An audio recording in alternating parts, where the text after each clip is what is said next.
Dear students of BA Part 1, at first, a very warm and pleasant morning to all of you. Dear students, you know this very well that the great festival of Goddess Durga, that is Navratra, the pious Navratra is on, and today is the third day of Navratra. Goddess Durga is considered to be the goddess of strength, might, power. So let us devote ourselves to her. Let us worship her with pious heart. Let us ask her to provide us strength, provide us might, so that we might be successful in our life. We might succeed in overcoming the evils, the vices which are in all of us.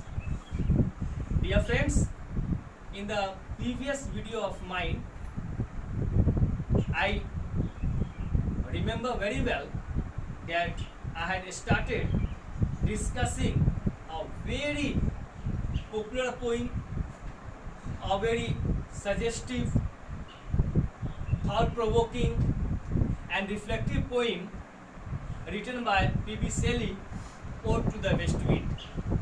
As that day I have told you that the poem is divided into 5 parts or 5 groups, you can say. In the first 3 parts of the poem, the poet describes the effect of the west wind on 3 levels, or at 3 places, you can say. At first, in the first part of the poem, he describes the effect of the west wind upon the earth, how it creates a topsy-turvy situation upon the earth, how it shakes, S-H-A-K-E-S, how it shakes violently the trees, and how the trees shed off their leaves, and how those leaves and seeds are carried to the soil, how they remain there like the corpses. They wait patiently for the arrival of the east wind, for the sweet arrival of the west wind, and when the west wind starts blowing, almost all the seeds waiting patiently in their death beds, in their graves, open their eyes. There is still of life in them, and they peep out, they grow, and once again the earth gets a very beautiful, sweet and sound look. In the second section of the poem, the poet describes the effect of the same west wind upon the sky. And when we will discuss the third section of the poem, we will see the effect of the west wind upon west wind upon the ocean. So now let us see the effect of the west wind upon the sky. What happens? How the west wind dictates the sky. What starts taking place, or what happens when the when the west wind starts blowing with almost all its ferocity. See the lines attentively. Thou on whose streams, amid the steep sky's commotion, Loose clouds like earth's decaying leaves are shaped, shook from the tangled boughs of heaven and ocean.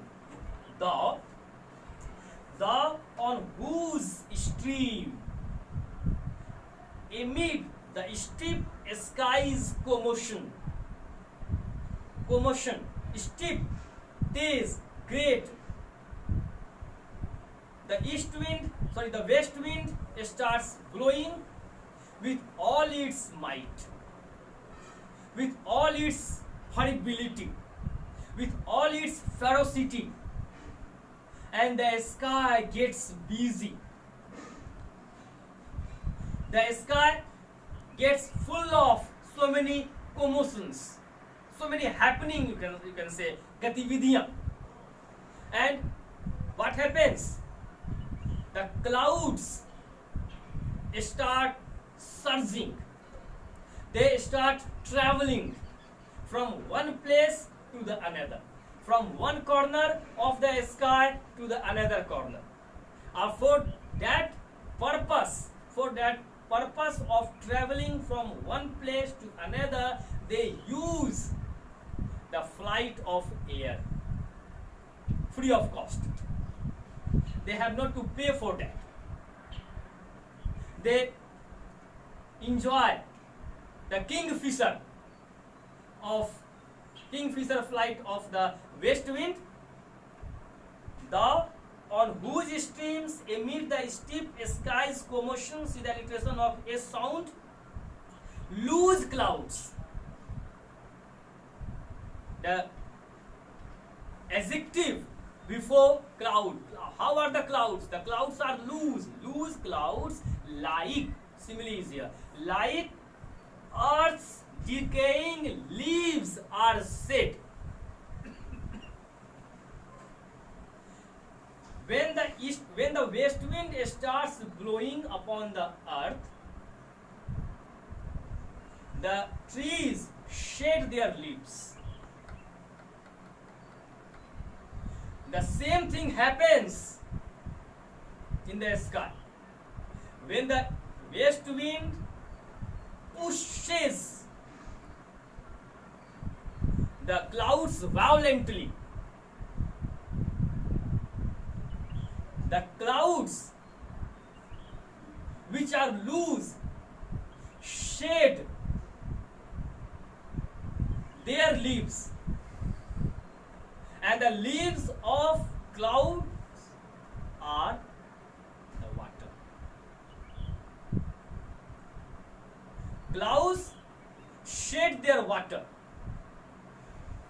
It means it rains. It starts raining. Decaying leaves are shed, shook from the tangled boughs of heaven and ocean. Here, the poet is presenting a tree imagery.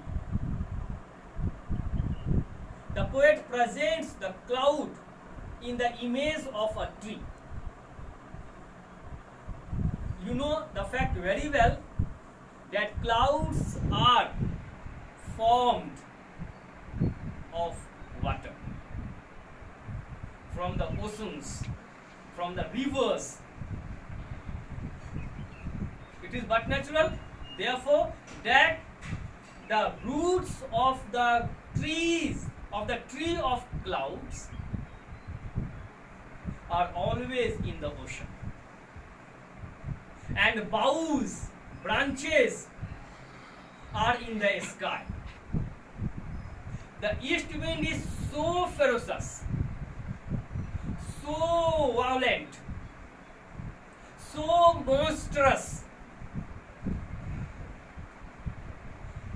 so powerful, so wild, that it pushes the tree, the clouds,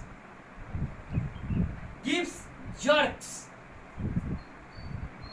and the tree of the cloud shook from the root up to the boughs. They fell to bear the push. They fail to bear the jerk. And what happens then? Angels of rain and lightning. Angels are messengers. So clouds are the angels. Clouds are the messengers of rain and lightning. When we see the clouds hovering in the sky, we think or we get an indication of rain.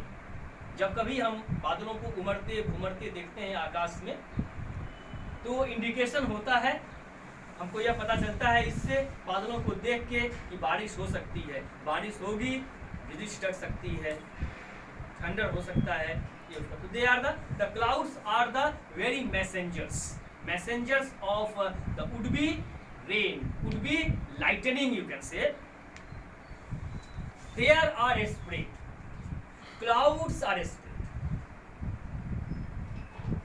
The clouds overcast the whole sky. छा जाते हैं.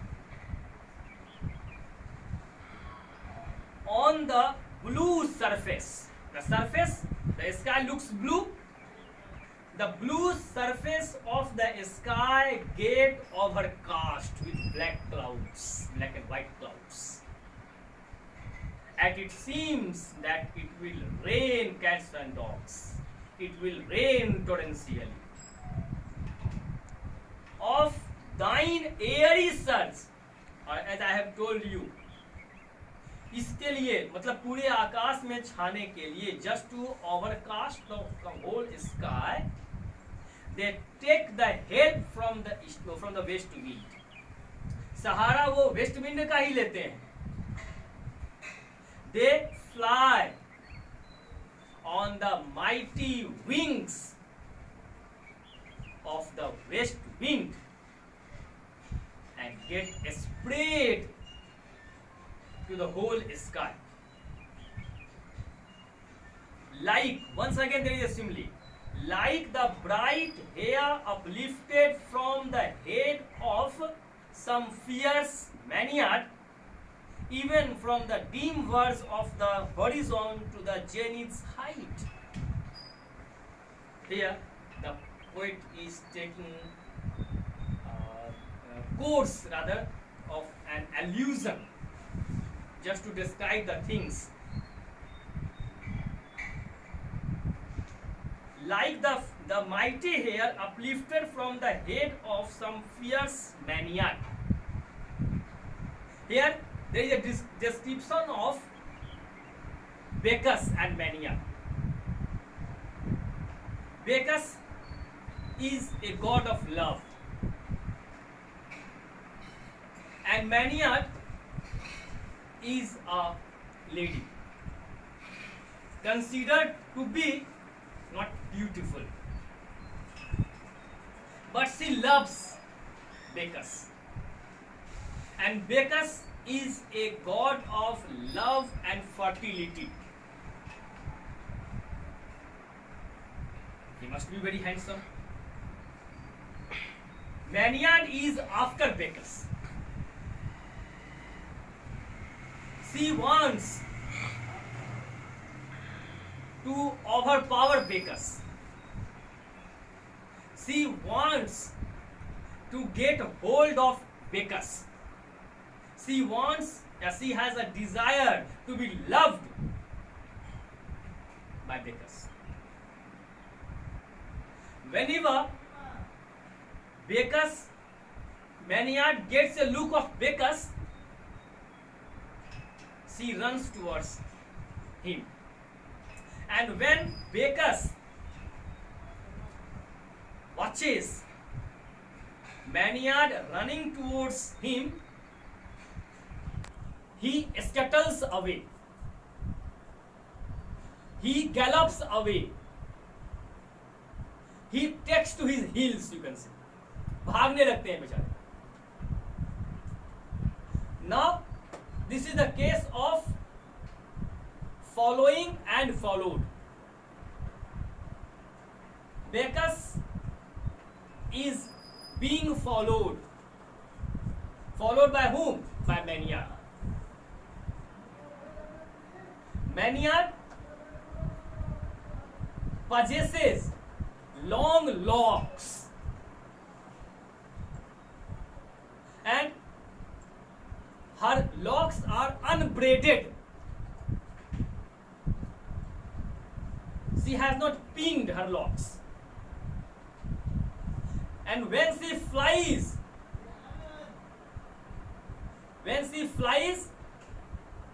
with utmost speed, almost all her locks fly in the sky. And here the poet says that these black clouds which are in the sky are nothing but the flying black curly locks of Maenad. ये जो काले काले आप बादल देख रहे हैं पूरे आकाश में, वो मैनियाड के खुली हुई लटें हैं. The poet uses such things. The poet uses. You have not to apply science here. If you apply science, naturally you are not going to enjoy the poem. So we have to enjoy it. We have to take it for granted what the poet says. And you know, these half of the population जिनको आप आधी आबादी कहते हैं, it is because of these girls, ladies, life is so beautiful. The poet, just to make the poem beautiful, just to make the poem juicy, gives so many examples like this. So it happens. Sometimes the poet says that Amir Khusro, what Amir Khusro says, गोरी सोवे says पर मुख पे डारे case, गोरी सोवे says पर मुख पे डारे केस, चल घर खुसरो आपनो रैन भई चहुदेस. खुसरो कहते हैं कि जो नायिका है वो अपने चेहरे पर बाल ढक के, चेहरे को बाल से ढक के सो गई है. जैसे ही उसने अपने चेहरे पर बाल को रखा, चारों तरफ अंधेरा हो गया. ऐसा लग रहा है कि उसकी चेहरे से की रोशनी से ही पूरी दुनिया में रोशनी थी. अब अंधेरा हो गया, रात हो गई, अब कहाँ जाना है ना. किसी ने कहा कि बड़ी सर्द रात है हुजूर, बड़ी सर्द रात है हुजूर, आप अपनी जुल्फें तो समेटिए कि सूरज निकले और सवेरा हो. ठीक है, बड़ी सर्द रात है हुजूर, आप अपनी जुल्फें तो समेटिए कि सूरज निकले और सवेरा हो. The poet says like this because you know where the sunlight doesn't go, the poet goes. कहते हैं जहां न जाए रवि वहां जाए कवि. वो ऐसी कल्पनाएं करता है कि हो सकता है थोड़ी देर के आपको लगे कि it is not possible, but everything is possible in the world of literature, or particularly in the world of poetry. So Maenad is driving the sports bike, you can say, with its full speed. She is racing because Bacchus is भागी. तो भाग रहा है ना, वो उसका पीछा कर रही है. And in doing so, her locks are flying or dancing in the air, and the poet says that these black clouds are nothing but those flying snaky locks of Maenad. सर्पिले सांप की तरह. Maenad, even from the dim words of the horizon means the sky, of the horizon to the zenith's height, मतलब the sky is fully covered. The sky is fully covered with black clouds. Not even a single corner is khali, is empty. The whole sky is bharat. The sky is full with black clouds. The logs of the approaching storm. And now that sky gives the indication of the coming storm. आंधी, बहुत तेज आंधी है. It will rain cats and dogs. It will rain torrentially. बहुत बारिश होगी, बहुत भयंकर बारिश होगी. करने का thou does. Thou means you. Does means shokgit, which is sung at the loss of or at the death of someone. So thou does, poet says, the poet addresses, the poet tells the west wind that she is a dirge. Her music is dirgical. Of the dying year,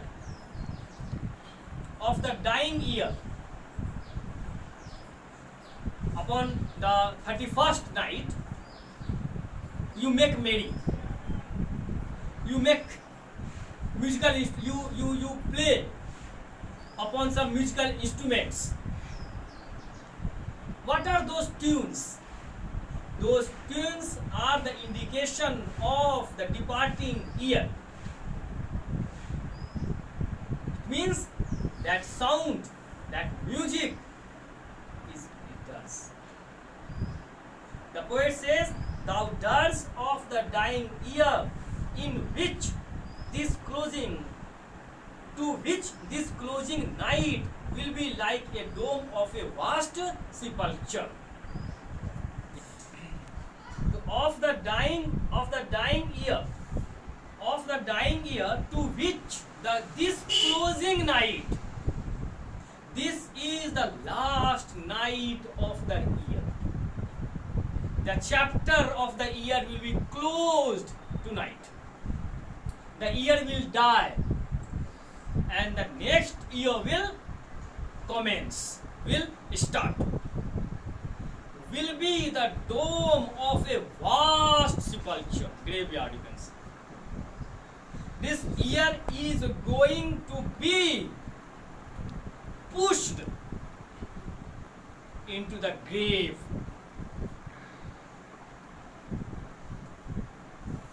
Vaulted with all the congregated might, all the might come together. Sometimes कभी कभी ऐसा होता है, आप bike से कहीं जा रहे हो, गाड़ी फंस गई कहीं पर, और आप निकालते हैं उसको, पूरा दम लगा, जोर लगा, आप पूरे दम लगा लेते हैं उसको. You have to pull something, and that is very heavy. That item is very heavy. So sometimes you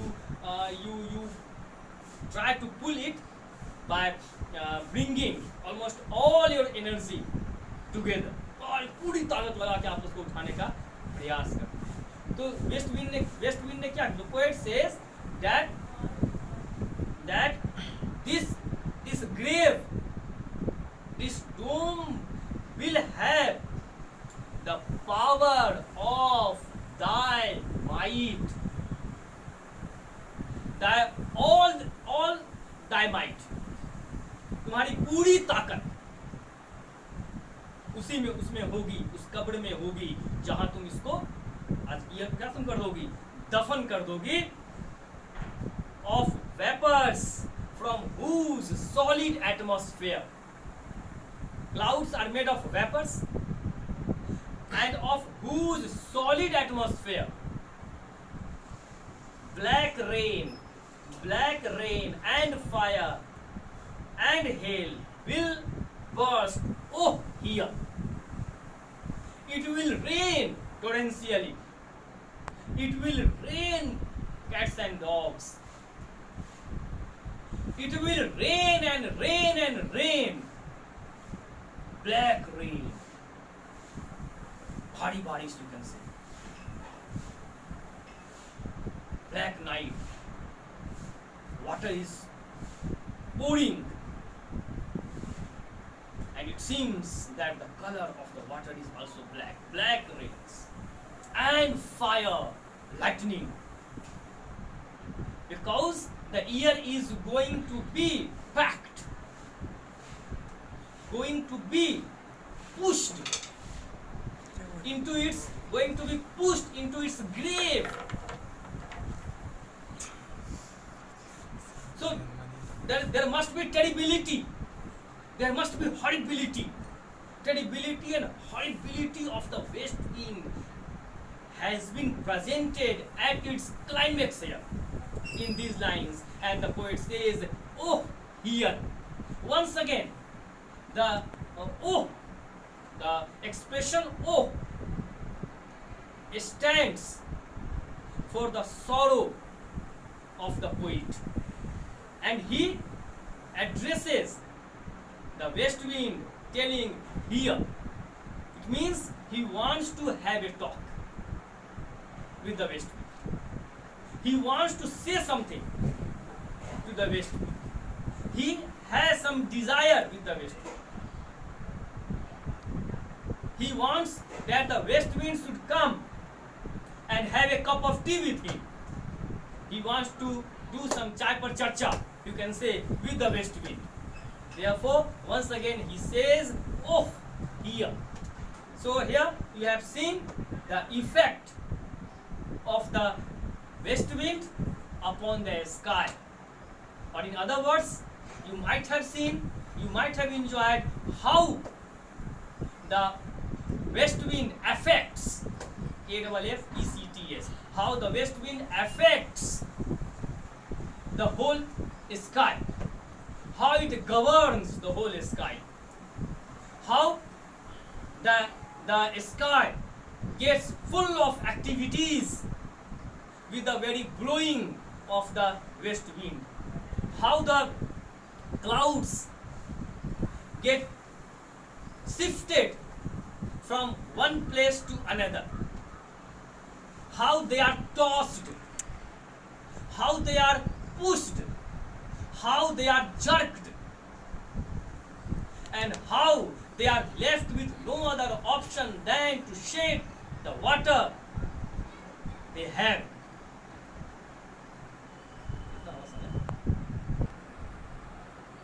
Now when we proceed towards the third section,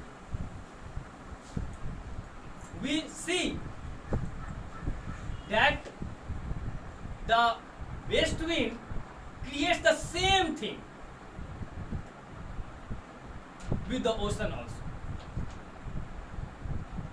What it has done, how has it behaved with the earth and with the sky, you have witnessed it, you have observed it, you have observed that how it plays the role of a destroyer and at the same time the role of a preserver in the first section.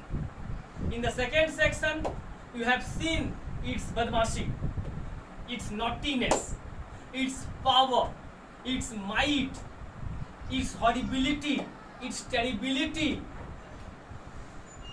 upon the sky. And the poet says that the ocean like Mediterranean, very powerful ocean it is considered, that ocean is sleeping, and in sleep it is dreaming.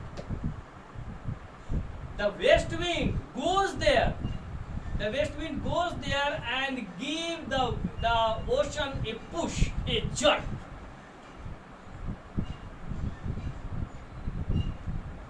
Not at least apprehensive of any rebuke or any scolding from the ocean. It is so mighty, it is so powerful, it has no fear. कोई डर नहीं है इसको. सीधे जाती है, एकदम सीधा भिड़न जाती है और धक्का देकर उसको उठा देती है, उठ। And what happens? What is the reaction? How the ocean react? Does the ocean fight against the wind? Does the ocean give a brave fight?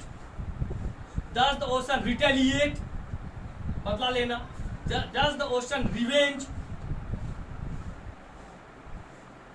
Does the ocean answers the west wind in the same coin? Or the ocean stands before the west wind with folded hands? The ocean starts shivering or trembling before the west wind. All these things we will see in our next class, in our next video. Till then, enjoy your Navratra. Devote yourself to your studies also, because after Chhath Puja you have to write your papers. Prepare yourself for the examination and just wait again for our meeting through the videos. Have a very, very nice day. I will be waiting for your comments. Thank you. God bless you all.